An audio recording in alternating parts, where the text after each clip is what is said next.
People who look like their pets, or their pets who look like people, is a far more interesting and deeper subject than you're allowed to know. We all know people who've either had a cat or a dog or a bird or even a fish. They start to look like them, the animal. This is a remarkable thing, especially with dogs and cats. You notice it a lot. But I've even seen it with horses and stuff like that. Where does that come from? It comes from epigenetics. The animal is subconsciously mutating itself through epigenetics, which is genetic changes that happen exterior of an evolutionary or an environmental trigger. They happen inside the brain themselves.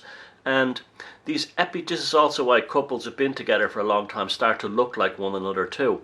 The epigenetic change is almost like the animal's acknowledgement of the soul of the person.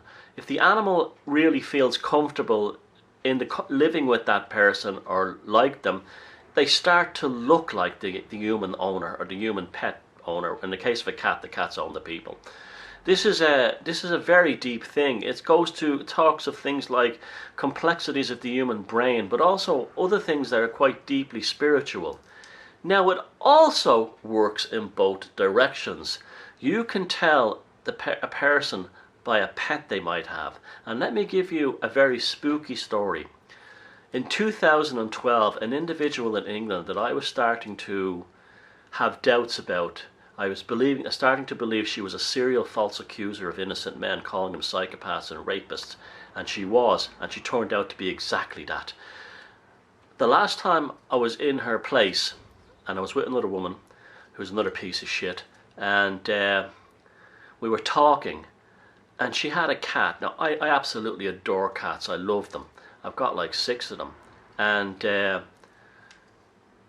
I love playing with cats. I think cats are very funny creatures. I think they've got personalities like humans.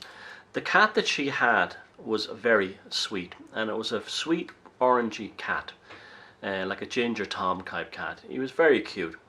Except for one thing. He was distorted. His head was the weirdest shape. I've never seen a cat like it. It wasn't any kind of environmental damage or mutation. The cat's head looked like a gecko. It was shaped flat like a gecko or a snake's head. It wasn't a rounded feline face. It looked like it'd been compressed inside a vice. And the cat was responsive to me, but not responsive to her. And I found that very kind of strange. It just was kind of, and she even said something like, "Oh, he likes you." And the cat was not friendly towards the owner. And I felt sorry initially for the cat, and I still kind of do. But I kept thinking about the cat and her. The cat was mutating through epigenetics in order to tell people that she has a reptilian complex, a reptilian personality inside, which she had, a vile, vicious, lying, serial false accusing, aristocratic lowlife, socialist, an absolute monster of a human being. No decency at all inside this thing.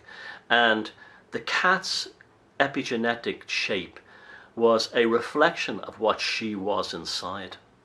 And looking back on it now, that's exactly what it was. It was almost like the cat was mutating into the hyperactive reptilian cortex inside this vile creature.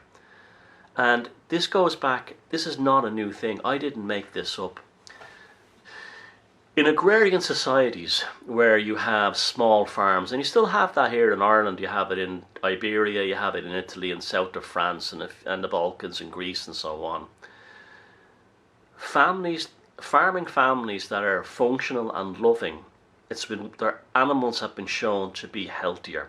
They have better milk yields.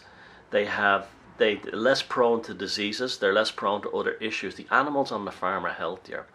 If you have a farming family where, say, the father's is incestual and is having sex with the daughter, this will actually show either he's an alcoholic or something like that. And it's nothing to do with primary care, because the animals are being fed as usual. They're being looked after. They're getting their vet shot as usual if they do that. The animals start on both sides, the good and the bad. The animals don't produce as much milk. They are more prone to having miscarriages, both sheep and cows especially. They will have fertility issues. The cows will be, and the sheep will be subject to illnesses and sicknesses. Now that's really the same thing. The livestock on the farm is, and also it's been shown maybe even crops, but I've never heard much on that, but I have heard of this. So the animals on the farm are a reflection of the psychic state of the farmers, of the family farming, the farmers that own them. And it's the same thing. They're reflecting in the fields the dysfunctionality within a farming home. In the same way, these animals who I've even seen, I've known people who are just assholes, and I've been in their house, and even their goldfish don't look right, or their pets in the fish in their aquarium. They also don't live as long as people who love their pets and really and have good-hearted people. The animal wants to live as long as possible, and I will never forget that cat as long as I live. It was like something from Harmonious Bosch, the Garden of Earthly Delights hell panel. It was like that, the poor thing. It was a sweet cat, but it had mutated itself as a reflection of its owner because it started to look like its owner. If you like this video and want to see more, don't forget to hit the subscribe button below, and also make sure to click on the notification bell to make sure you get all the latest videos from this channel. Thank you.